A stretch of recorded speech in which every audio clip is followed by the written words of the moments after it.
Well, thank you guys so much. I'm so excited today. Holly is a longtime friend. We met almost 3 years ago now, one of the first guests ever of my Get to Know Your Wedding Pro podcast, and has really turned into a really good friend over the years. And we've done a lot of wedding shows together. And, I've met your husband and I've been to your house to record, and we've done, videos for you. And I called Holly and I said, I really want to put together a roundtable talking all about just rescheduling and all the different questions right now. A lot of questions about save the dates, invitations, all that stuff. And so I messaged Holly and I said, who do you want to come on this podcast? And she said, you guys. And so we've assembled this wonderful roundtable. So why don't we start with Camille? Why don't you introduce yourself and we'll kind of go alphabetical around and then we can get into some questions. Great. I'm Camille with Robinson Creative House, based in Seattle, Washington. And Holly?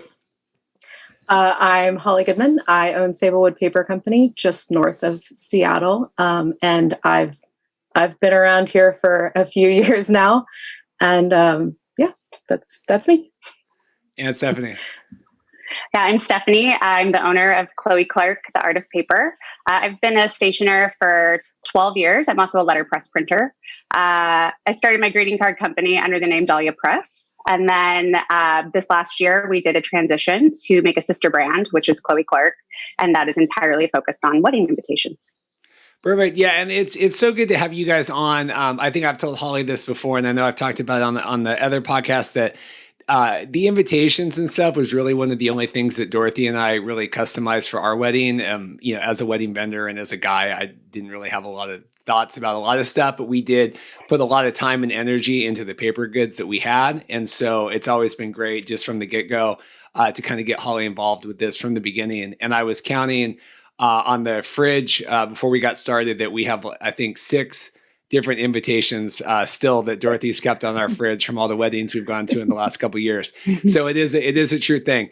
Why don't we just start off with kind of just a check-in, just how's everyone doing right now? I just think it's always kind of appropriate right now. Stephanie, maybe we can start with you and go back around. Just, how are things going? Business, things are starting to open up. It's been a little different for you guys, obviously remote working, but how's everything going? Yeah, it's been unusual. This is definitely nothing we could have ever been prepared for. I think an interesting thing probably for all of us is that when COVID first started, we had to address the issue of how to handle weddings going forward as far as notifying guests. So I think, at least for me, that kept me very busy at the beginning. And I think now things are teetering off as that's been handled and people are kind of at a pause at this moment. So it's been quiet, but we're hoping that things will start to open up and stuff will pick back up again. And Holly, what about you? So definitely the same as Stephanie. When all of this started, it was still kind of business as usual for me. I didn't really experience any sort of down ticks until about 2 or 3 weeks ago when all the postponements had been taken care of already. And people were just kind of stuck in this waiting game of, do we send out invitations? Do we sit on them? Do we wait to send out postponement announcements until we know when we're going to be in the phase that we need to be in order to have our wedding? So things lately have been very slow, but it's been actually kind of nice to be able to focus on more of the client experience, be able to hone that in a little bit more and make tweaks before diving back into invitations. And Camille, what about you? Yeah, I think Stephanie and Holly touched on both. At first, like you said, it was busy and a lot of people are like, are you okay? Are you still busy? I'm like, we're cranking out postpone announcements. And I think for me too, it was a lot of just guiding my client on the anxiety front, because I think some of my brides and grooms they didn't want to wait to see what would happen. And I think we were getting information literally on a 24-hour basis of things changing in our area and things continuing to be closed. So I have some brides that are probably fall, winter, and they just got tired of waiting. And so they're like, we're calling it. We're going to do a small celebration that we know that will probably be able to happen with, 20 to 30 people.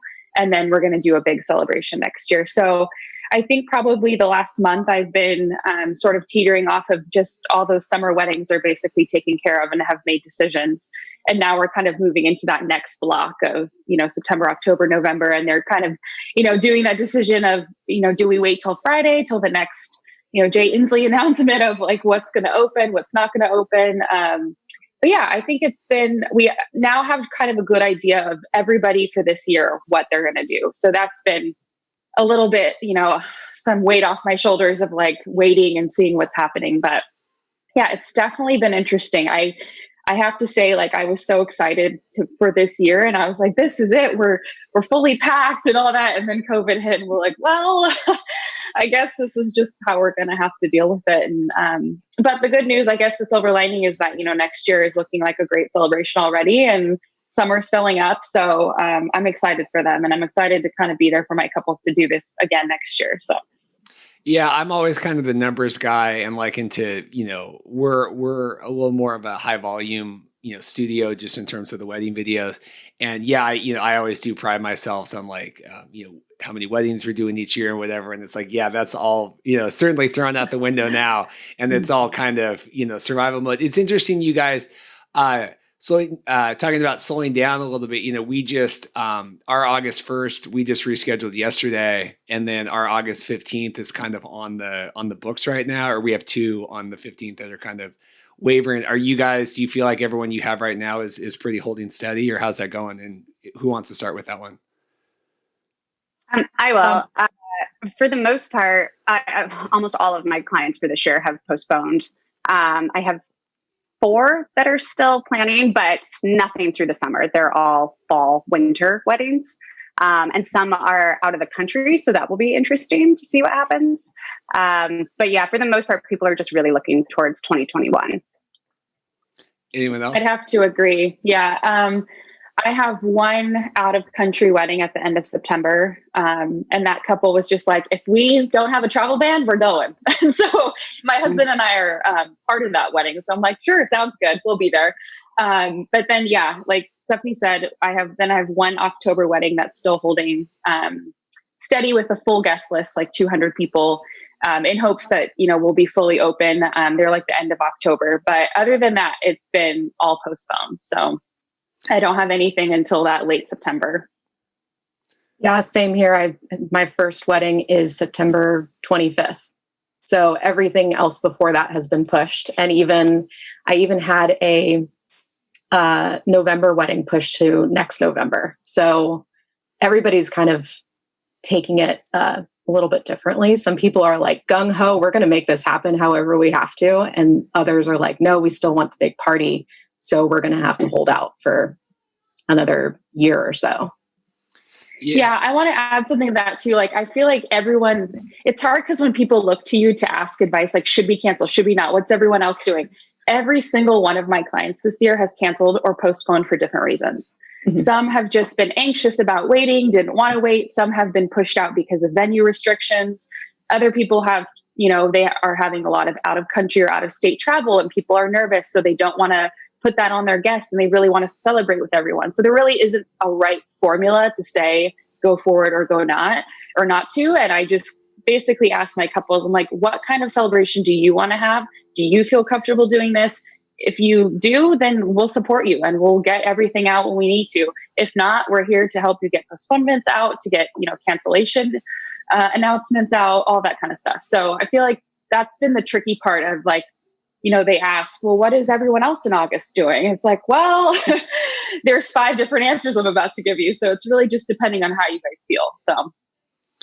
Yeah, because you guys kind of are, you got to be involved in that, right? If you're postponing, and that's one of the first calls is, okay, how are we going to get this going? And it is tough to be, like you said, to be put in that, not to be put in that position, but you do feel like, you're trying to answer these questions and, having brides and grooms ask, and you're like, well, I don't know, right? It really is an individual. I mean, we just signed one for the end of June, and I'm like, because we're a little. We're all like, what?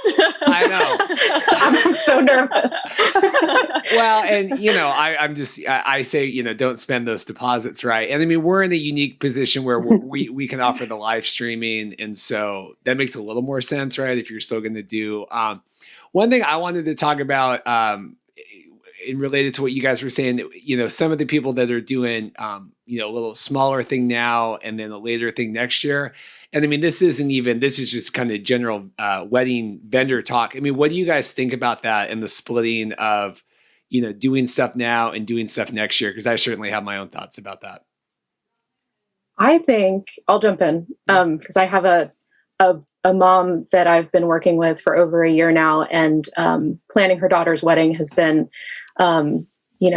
a lot of fun for her. And so she was really looking forward to having a big blowout event at the end of June.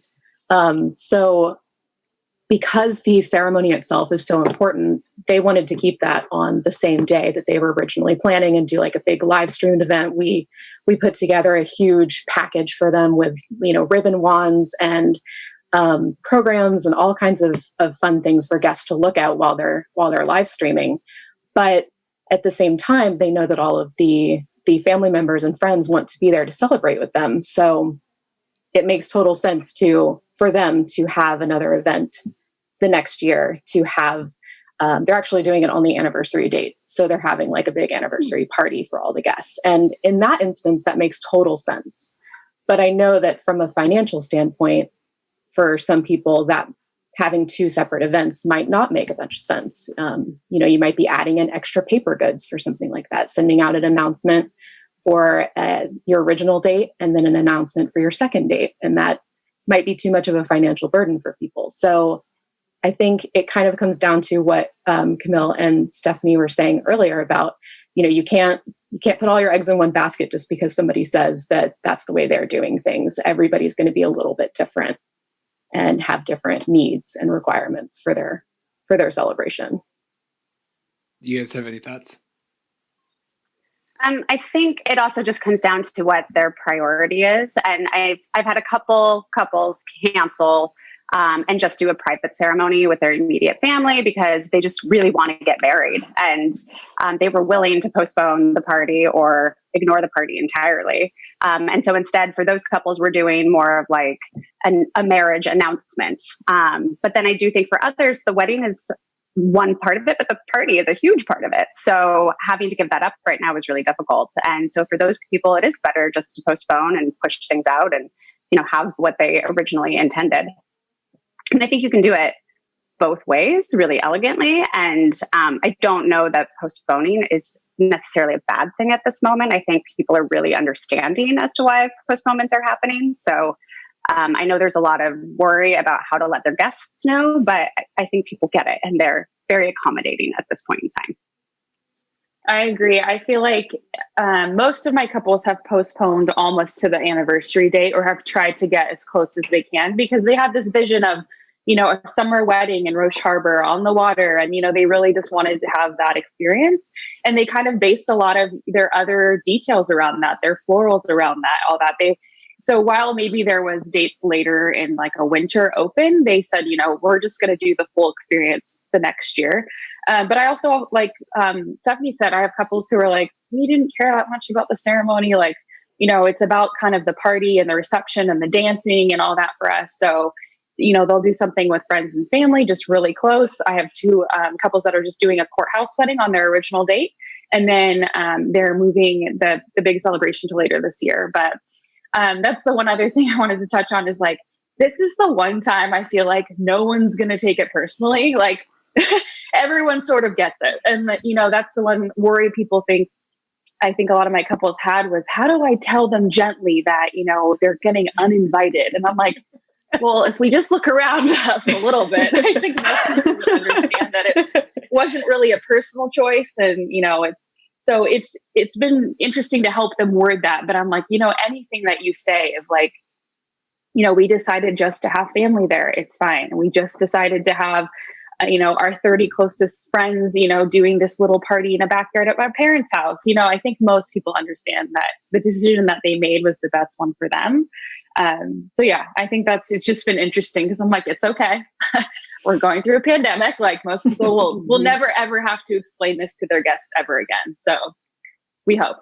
Well, and to piggyback on that, I also think that there are a lot of guests who honestly are kind of grateful that to a certain extent, like that the bride and groom or the groom and groom or bride and bride are taking this opportunity to look out for their health, and that they're not in a position where they have to make a difficult decision. They want to be there, but they just don't feel health-wise that they can. So I think there's a lot of people who are not only respecting those decisions, but they're very grateful that now it's not on them to make that decision. Mm-hmm.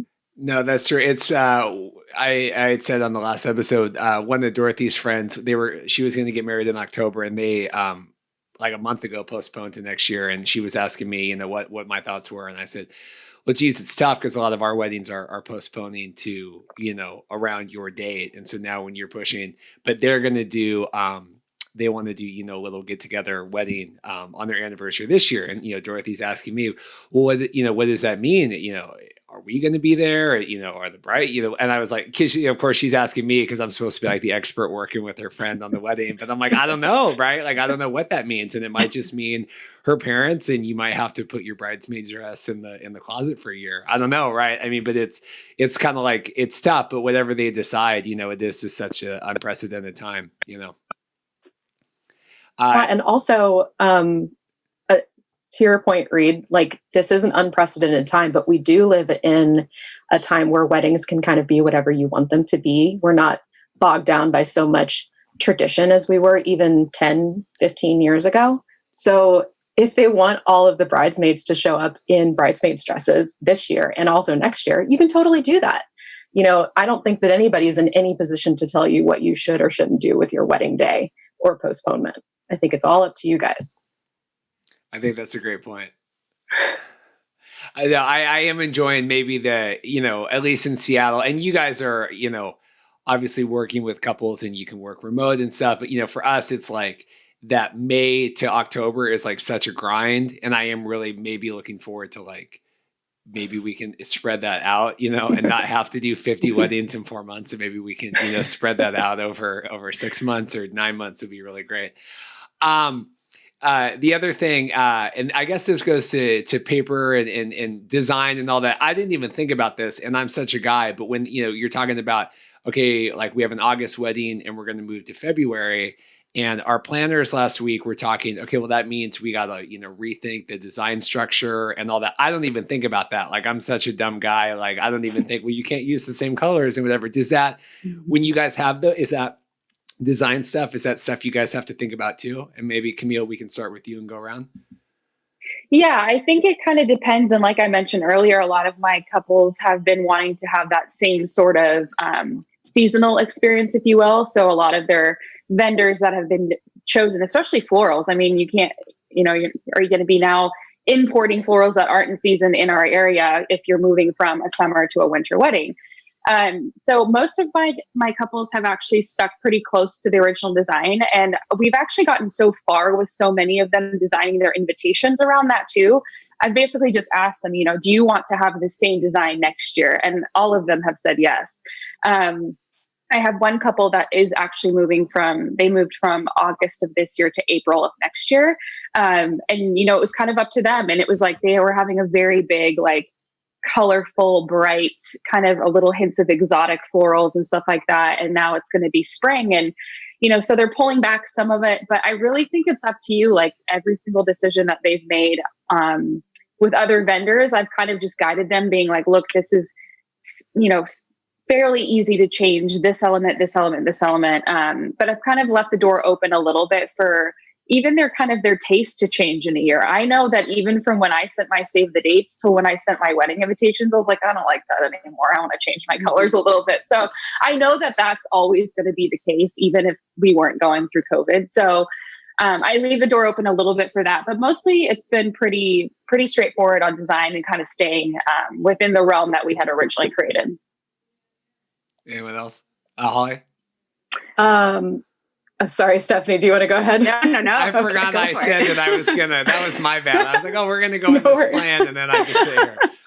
I actually had a couple that we were moving forward with printing. They did all foil for all of their pieces.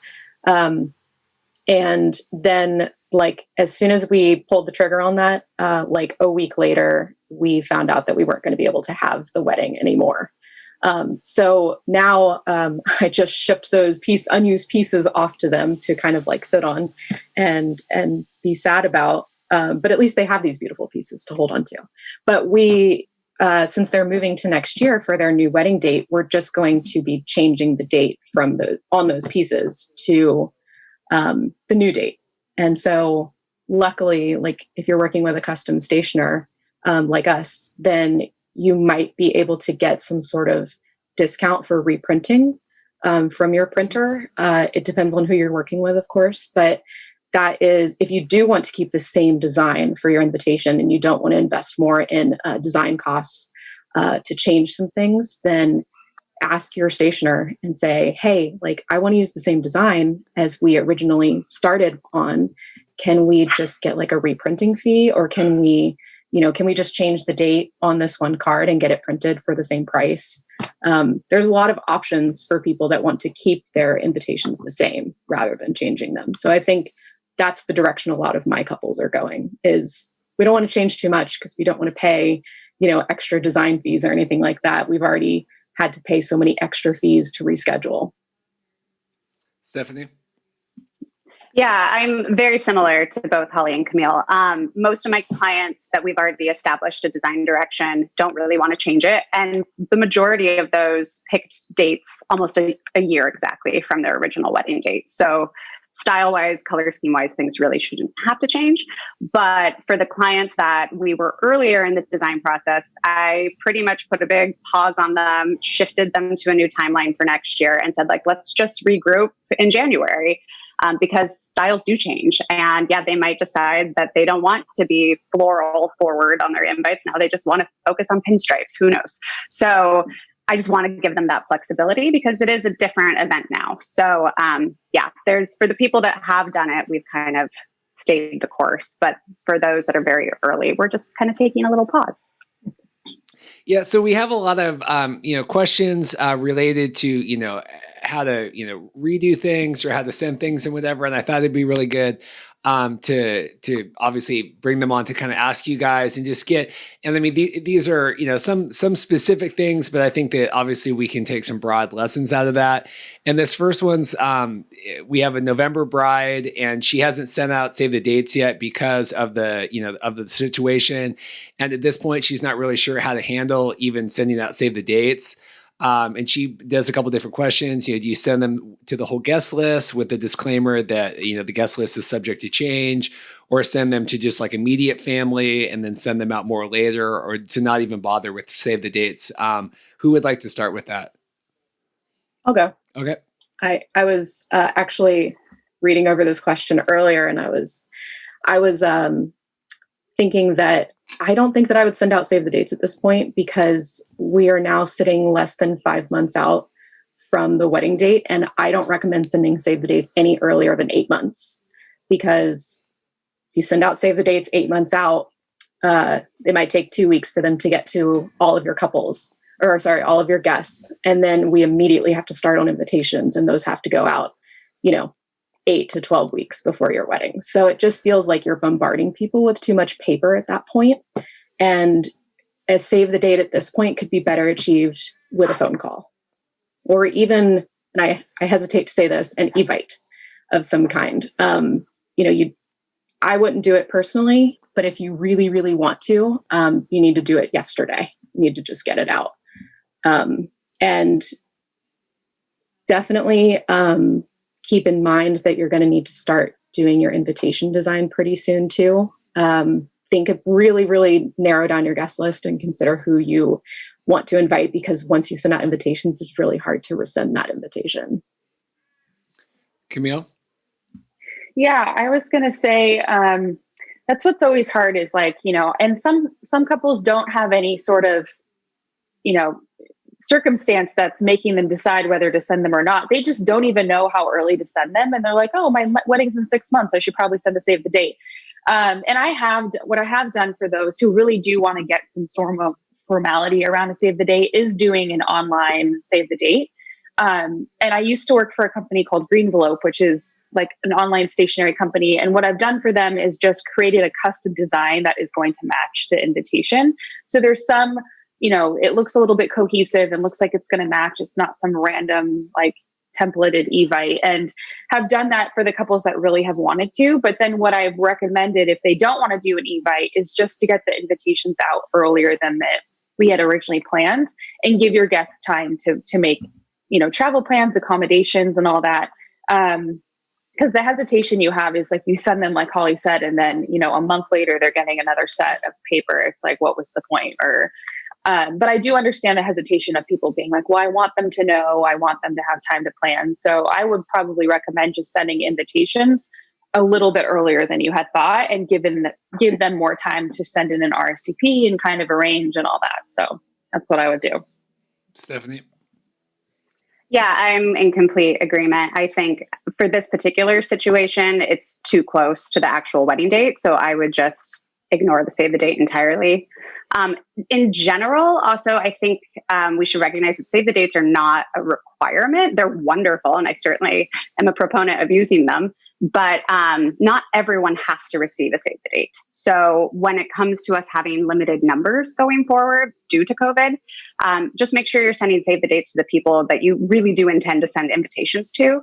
And if for whatever reason you think you're going to be able to increase your quantity of invitations and add more people, don't worry if those people didn't get save the dates in the beginning. It's not a problem. Not everyone has to receive both. They just need the invitation.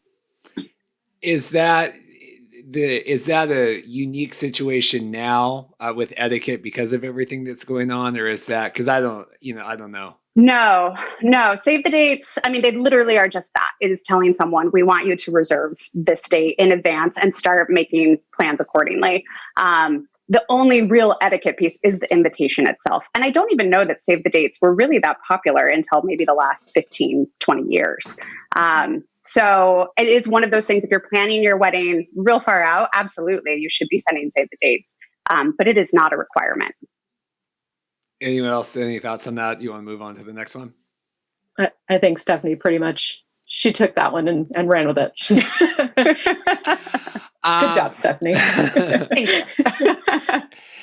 So we have here, you have a September wedding, and they're trying to figure out some different options that might fit the guidelines. They might get married, cut the guest list and get married at the venue or postpone. But they were having a bridal shower that was going to be thrown, and they're trying to figure out the guest list. And so they're trying to figure out the kind of the etiquette with that. And I know that's not specifically related to kind of like wedding invites, but I still think like just in terms of like etiquette and kind of tradition and things, how do you feel about or even like doing like bachelorette or bachelor parties or, bridal showers and things like that, and then not necessarily knowing what that guest list is going to entail? And maybe we could start with Camille and go around. I don't know what order we went before. Sorry. It's okay. Yeah, I think this one, I sat with this because I've had this come up a couple times, and I have in particular a wedding that's in Napa in September that postponed to next year, and her bridal shower is in a couple weeks. And things are starting to be lifted in terms of guidelines of, gatherings and stuff like that. But, I think I feel like especially, and I'm going to use the bridal shower example specifically, is that I feel like there's a lot of women in your life that really want, or men that want to celebrate your day, and they want to be there regardless if they're coming to the wedding. I think that most people and most guests will understand if you've cut a guest list or if you're just having family. But that might be a way for them to celebrate you this year, is having that bridal shower or going on that bachelorette party. And so I wouldn't be too concerned about, feeling bad about, if you're there and you're talking about the wedding. I think that it all kind of goes with a grain of salt. And like, if you really are nervous about that, then maybe you do have a smaller gathering. But for me personally, I think if I was the bride and I felt like I was having a smaller wedding later this year and I wasn't sure who was going to go, I'd still want my bridal shower to be special and go into with that notion of like, things are kind of up in the air for us and we're going to be making the decision soon, but I still want to celebrate with all these lovely people in a different way. And so that would be kind of my advice. Holly? I totally agree. Absolutely. I think that the only thing that I would say in addition to that is if you know that you're having a smaller wedding next year, don't just invite people to your bridal shower just to have them there, because I don't know, that's just wrong in a normal situation. I think it kind of feels like, to me, like you just want more people, maybe more gifts or something.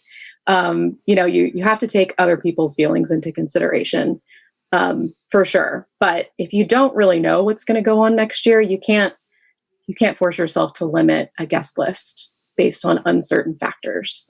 So my advice to this bride would be, or groom, would be to, invite who you want to invite and let things take their course. If you have to have a smaller wedding later, don't feel bad that those people came to your bridal shower or bachelor party or anything like that. They'll understand. These are weird times that we're in right now. Stephanie, other thoughts? I completely agree with what both said. In the past, I've been a real stickler about, like, if they're not invited to the wedding, you don't invite them to the shower. As someone who was once invited to a destination bachelorette party and then not invited to the wedding, it was like, whoa. What?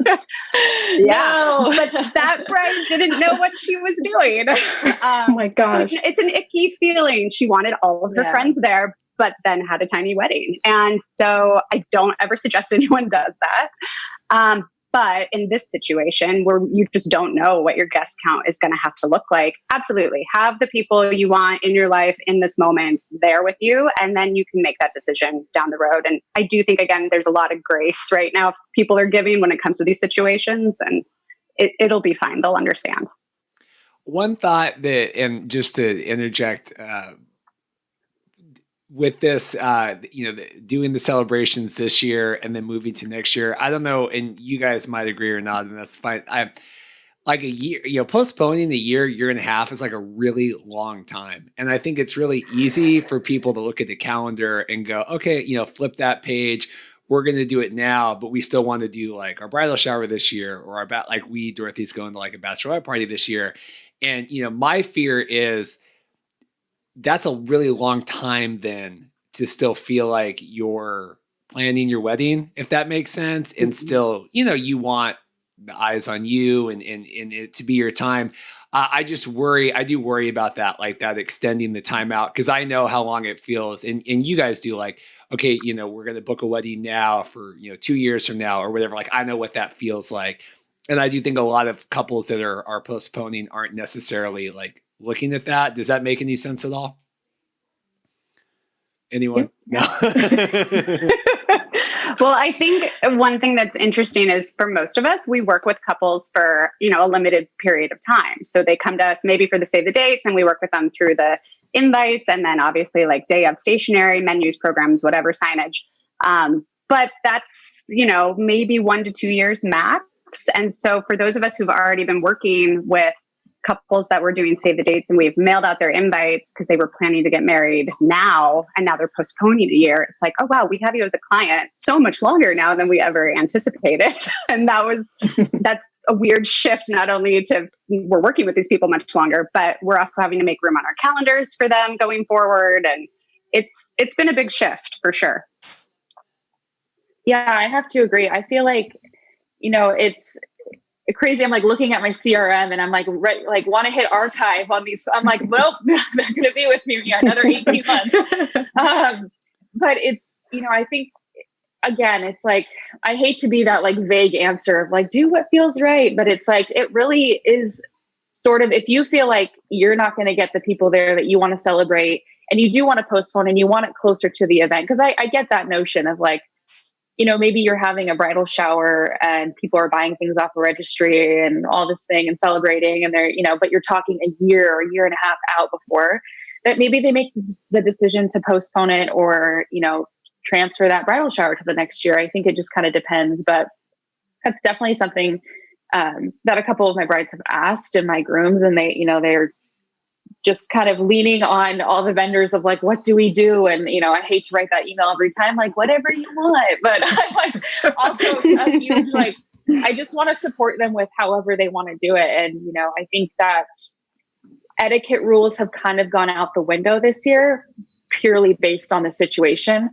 I will say that in years past, I probably had a little bit of a firmer stance of like, you probably shouldn't invite 20 girls to your bachelorette that aren't invited to the wedding. But I like, but this year I'm like, if it makes sense that this might be the only time that grandma comes, make that decision. Like, make that what feels right for you. If you already know that some people, you don't want to wait that year, or that they already have other plans or something, like maybe this is the only time you will celebrate with them. So I recommend kind of doing it like on a case by case, but that would be my 2 cents of it. Yeah, and another thing that you can do too is you can host your bachelorette or, excuse me, your bridal shower this year, and whoever's hosting it can take care of that. But when it gets closer to your postponed wedding next year, you can always have your own small event. It doesn't have to be over the top. You can get everybody together for drinks or dinner or something, maybe like your closest girlfriends or your guy friends or even family members that live closer. And you can always add an extra event possibly to onto your wedding weekend before your wedding to sort of, like gather everybody together and have that closer to your wedding day experience since you had your bridal shower or bachelorette party a year ago. So there's lots of different ways to do it. Like Camille said, you don't have to like pigeonhole yourself into a certain format during this time. Maybe in like another 3 years or something, we might go back to a more traditional stance. But, now it really is like whatever makes you guys happy and whatever does the right thing for you. Perfect. We have a question from Marissa. They've decided to postpone until next year. What messaging are you guys putting, or what do you recommend for that, for, putting on the website and on anything to kind of let them know that they're, postponing? But let's start with Stephanie. So we have been doing what's, I guess, now called a change the date card, similar to a save the date. So for a lot of our couples, we produced those for print, or if they preferred to email them out because they wanted to get them out immediately, that was also an option. And essentially, some have been very wordy and gone into all the reasons as to why they've had to postpone it for health reasons, et cetera, et cetera. And some have just been very like, hey, guess what? We're changing the date and here it is. We'll see you next year. And it's just been very short and sweet. And then it has the follow-up of formal invitation to follow. But I think this is becoming, again, it's such a known thing. This isn't like a rare occurrence. Everyone's having to do this. So, if you want to be really detailed about the wording, you can, but you don't have to. People will understand. Anyone else? That was pretty good. Yeah. I think that covered it. Yeah. I mean, at first I was sending out super detailed announcements, like paragraphs. And you were like, nobody's going to, this is so long. I think everybody kind of gets it at this point. You really just need to send out, like Stephanie was saying, just like, hey, we changed our date. Here's our new date. More information on our website. Done. Exactly. I think I've gotten a little wordier with what we're calling like cancellation announcements to essentially uninvite guests if they've chosen to have a smaller, and they've gotten a little bit more heartfelt and wordy about wanting everybody to be there, but they've had to make a tough decision. Hope you understand all that stuff. But with the change the date, it's like literally we took the save the date and just changed the date. And on the top wrote like, we moved our big day or something like that. Very just short and sweet. If they intend to have the same guest list, just postpone to next year. Yeah. And then you said obviously a little more detailed than if it's for uninviting people. Yeah. I think I've only had 3 couples do this, where they've decided to just limit it to like 20 people, kind of a backyard. I have one couple that's keeping the same venue, but they're just unsure of capacity restrictions. And so they're doing the 50 that is allowed right now and just wanted to get them out. And I actually pulled up what we wrote and I can read it. I'm going to leave the couple's name out, but they wrote, to our family and friends, due to the ongoing pandemic and uncertainty in our future, we have made the difficult decision to dramatically reduce the guest list of our wedding. We are so sorry to have to do this, but at this point in time, we have to cancel the invitation to our wedding. We hope you understand that this drastic measure we never expected to have to make. We love every single person we invited to our wedding, and this is truly heartbreaking for us.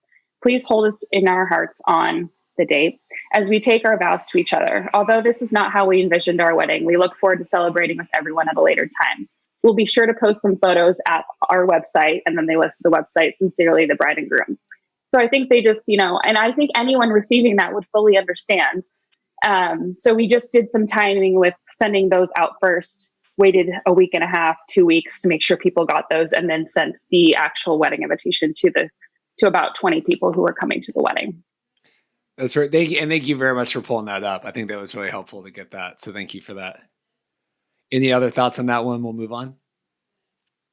No, I think that was really beautifully written too. Like, I feel like if I received that, I would be very touched and sad, but also completely understanding. So well done. Absolutely. Yes. Kayla is seeking advice. She's having a small family-owned ceremony with no reception. But she still wants friends and family to join immediately after the ceremony, kind of an informal after wedding cocktail hour meetup. Any suggestions how to save the dates in a way that clearly but delicately sets expectations for non-ceremony guests so they aren't expecting a traditional wedding invitation to follow? And I will preface this that the most awkward wedding, non-related that I ever did was we had, I think they had like 200 people. And they only had like 25 go to the ceremony, and it was at the Fremont Foundry down in Seattle. And so they did their wedding on the rooftop with like 25 people, and then everyone else stood downstairs and waited, and like they didn't tell them that they weren't coming to the ceremony. And then they like came down and they're like, "Oh, welcome to the reception, like let's go." And it was like the most awkward thing in the world. So trying to avoid that, how would you, and Holly, let's start with you because you're always kind of the center spot. Let's start with you, and how would you delicately let people know this kind of change of what's going on? I have actually had somebody do something like this before, and what we opted for was to send out 2 separate invitations, one of which went to the guests that were invited to the ceremony and the reception, and it was more of a formal invitation. And the second option was the reception only invite, which basically said in less words than this, we're having a very intimate family only ceremony, but we would love for you to celebrate with us afterwards. And here's the location, here's the date and the time. And that way, putting it in very clear terms, like we're having a very small intimate ceremony, it means, you're not necessarily invited to this, but you are very important to us and we want you there to celebrate with us afterwards. And I think that went over pretty well with most of the guests. The bride didn't say anything that anybody was upset. Most people were very gracious to be invited to, or grateful to be invited to the reception afterwards. And we're kind of like, okay, cool. Like, we don't really need to be at the ceremony anyway. We want to be there for the party. So that, again, depends on the type of, the type of event that you're having. If you're having like a huge wedding or something, people might feel a little bit differently than if you're just having like a small wedding and you're leaving out 5 people that aren't invited to the ceremony. It might feel a little awkward. So definitely like consider your guest list and consider the venue and consider all of these things when you're thinking about how to invite certain people to certain events.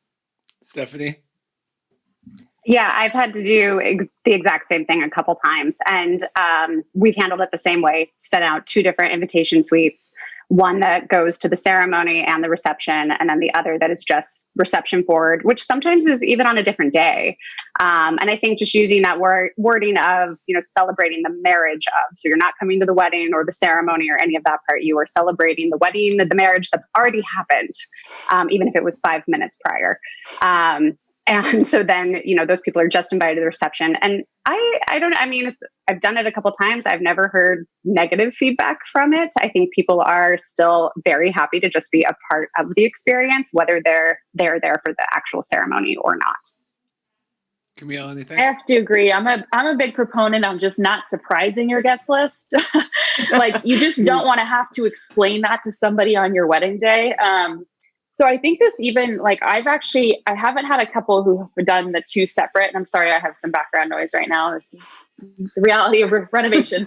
But I sort of take that into consideration for people having just a big, like, I think the tradition now is like, there's wedding weekends. Like, people are invited to multiple events over the course of a weekend.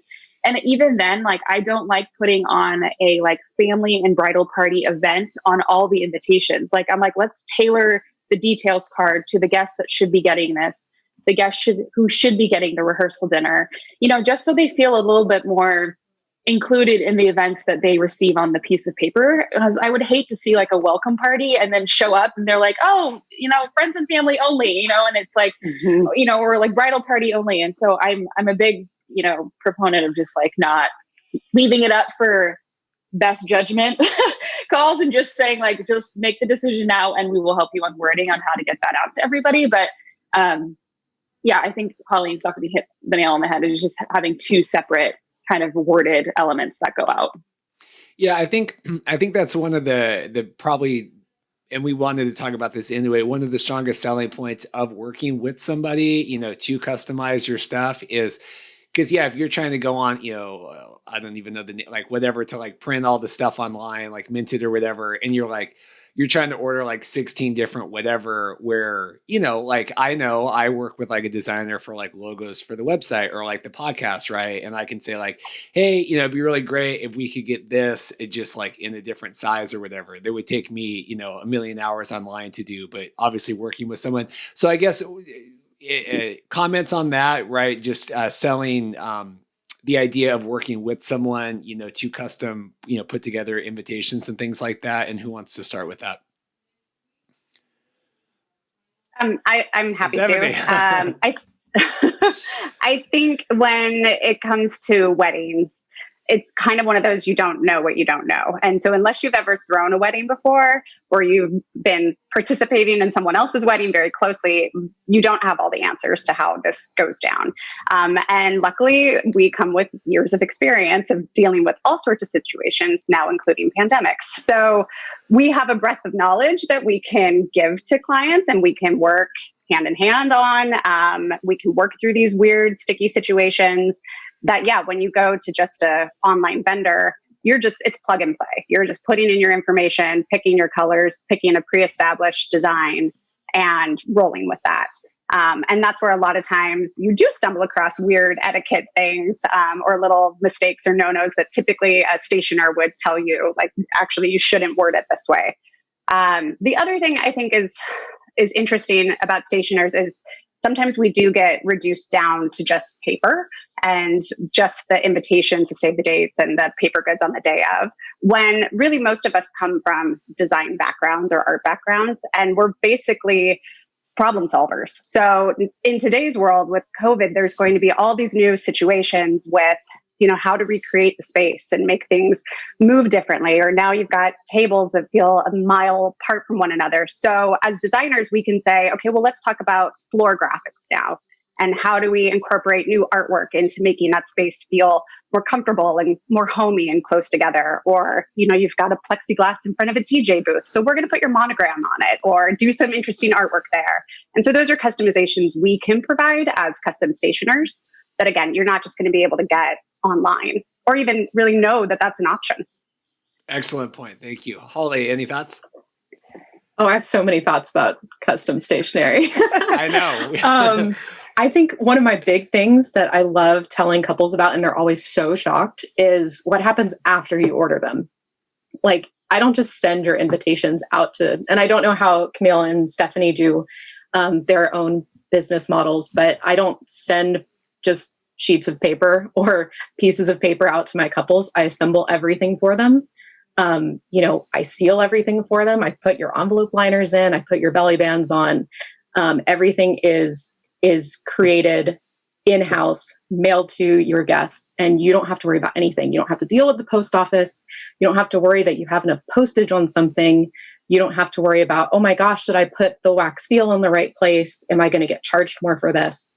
There's a level of wisdom that stationers have that the average person may not have, because they haven't been doing this for years and years, and they haven't made the mistakes that we have. They haven't learned the lessons that we have. And I think that is one of our biggest assets. It's what differentiates, the DIY bride from the bride who wants everybody to kind of take care of everything for her and handle all of these problems that may come up. And we are in a unique position to do that as custom stationers. Excellent. Yeah, I agree. I feel like it's it's like having, just kind of the butler service for stationery. And it's true. I feel like it's not necessarily a bride or groom, or groom and groom coming to me and saying, we want to do it all because we want to save money. We want to do, like, it's just, they really don't know what goes into it. And so part of it is the education portion of like, all right, well, when we get it, like, we do the wax seal here. You have to put a little piece of vellum underneath. You can't get the wax or the, glue gun too hot, all this stuff. And it's like, I remember one of my very first clients years ago, I like typed out this, like what felt like a 12 paragraph instruction guide on how to like glue in her liners properly, and now I'm just like, okay, we provide assembly services. This is what we do. Or if you really want to do it, you're signing something in my contract that says I'm not responsible for how they turn out. And it's like, I always kind of explain it to them in the forefront. Like, we even take it to the post office for you. We make sure that it's weighed properly. We make sure that, it's hand canceled or all this stuff that, once they hear that, they say, oh, okay, yeah, I don't want to deal with that. Like, that makes me nervous. So part of it is just telling them it's more than just like licking an envelope and taking it, putting it in your outgoing mail in front of your house. Like, I try and just explain the kind of the process after, like Holly said, after you get the paper. And, I think to touch on what Stephanie said is that, people think of us as just paper people, and it's so much more than that. If you really think of the day of, it's like, you're actually providing both a aesthetic and a function to what you're giving. Well, someone sends me a Pinterest idea of this kind of table number. I'm like, okay, let's think about this really quick. You're going to be in a very dark room with metallic on acrylic, like that. There's no backlighting. You're not going to be able to see it. Like, most people aren't going to be able to even like read what's on there. Let's think about doing it on a white piece of paper or stuff like that. So both providing some sort of what we've dealt with in the past, and also kind of, making it pretty and make sure that it all goes together. But it's like, we work with acrylic, we work with wood, vinyl, large scale printing, digital, even working with the planners and the florists to make sure that a seating chart installation or escort card board is being put together.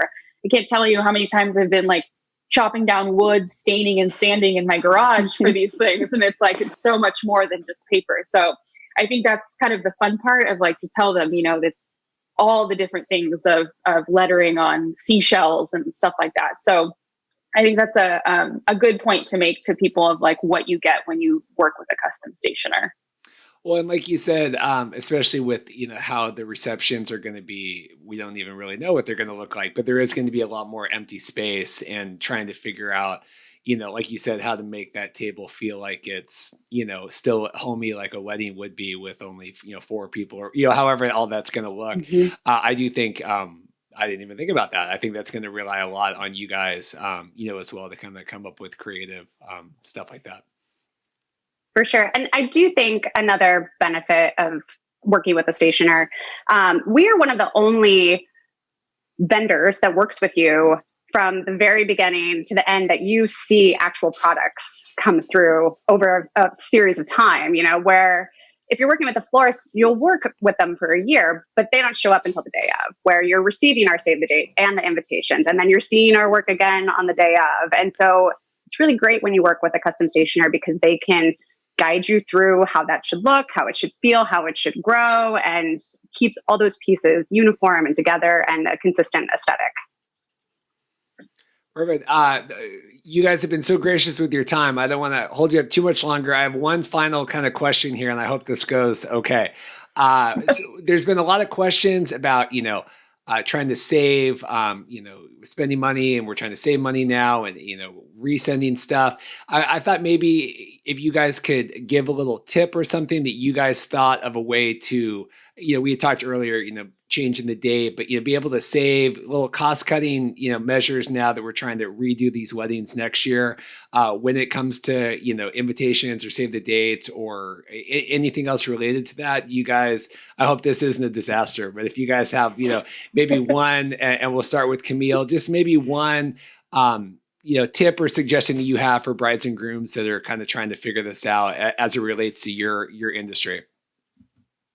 It's a tricky one. I would say probably if we have already gone down that design route, and they're saying like, how can we just make sure we're not having to like reinvent the wheel next year? Stick with the original design. And like Holly mentioned earlier, I've talked with the printer that I work with, and they're offering to extend wholesale costing again, even if price changes next year. So I've kind of locked in some pricing that they've already approved with letterpressing, foiling, all this stuff, just so they kind of can budget.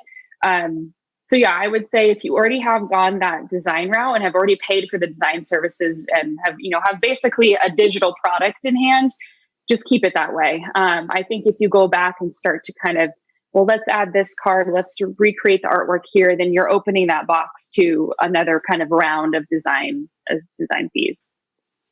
Holly? I would say absolutely yes to all of that.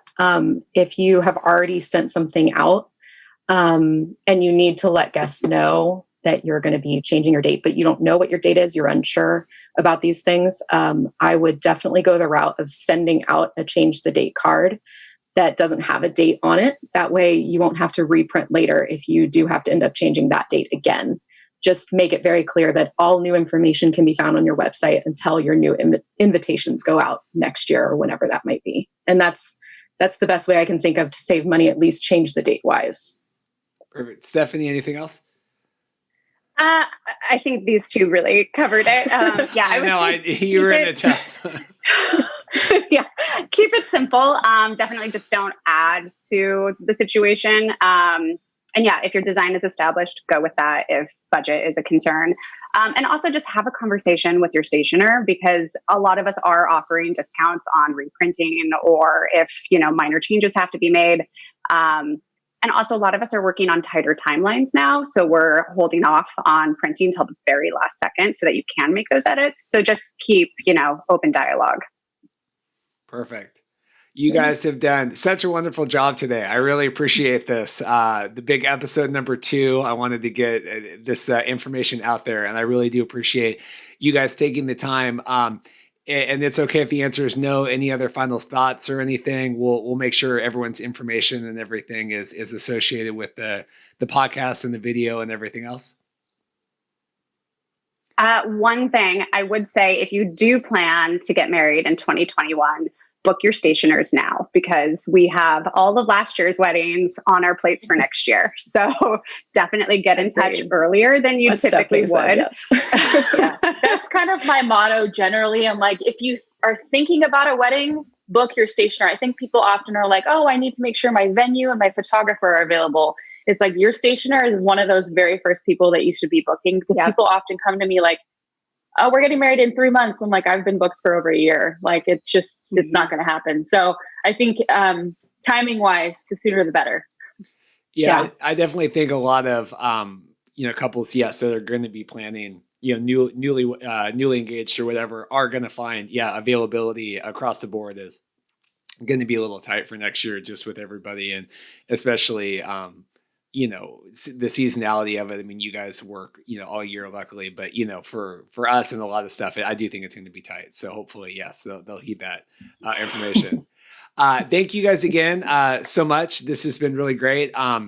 If you have questions for a future episode of the podcast, you can go to www.bestmadevideos.com/survey, and we have it all organized by vendor type. And you can, if you have a question, and we have some great episodes coming up involving, what to know about live streaming for your wedding. We're going to do a similar Q&A with wedding venue owners. And then we have one with DJs coming up, talking about kind of what the receptions are going to look like in theory coming up. And please make sure to like and subscribe to the podcast. You can go to bestmadevideos.com/subscribe. And that would be very much appreciated as we get this Best Made Weddings podcast off the ground here with episode number 2. So thank you guys again so much. And I guess just stay safe, and thanks again. Thanks, Reed. Thank you. Thanks.